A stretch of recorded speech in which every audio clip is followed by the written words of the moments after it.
course, the context of the Israel-Hamas war has increased or intensified the threats against Israeli athletes.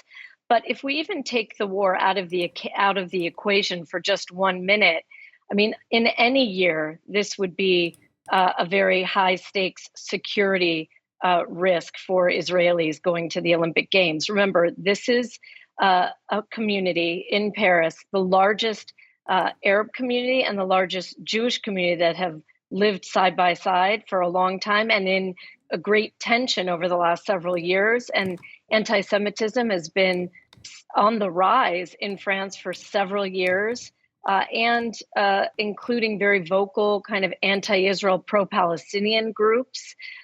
So this would have always been a delegation where Israel would have had to invest a lot of money to secure their athletes. Remember, it was in the 1972 Munich Games where the Palestinian militant group, the PFLP, carried out a deadly attack, taking Israeli hostages, part of the Olympic team, and then murdering several athletes and a German. The total was 11 when all was said and done back in 1972. So there's always a kind of risk. But with the Hamas war going on, that is only intensified. We do know that some of the Israeli athletes have already received death threats and other threatening emails and text messages. And so the Israelis have already sent security teams to Paris to secure the 88 members of the team. They will be armed. Some of them will be undercover.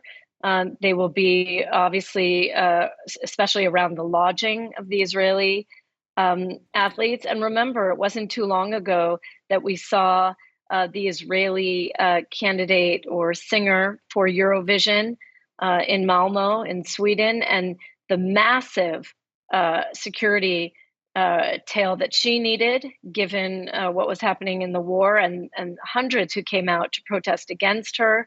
And this, of course, is a much larger team, 88 people, and at a global event.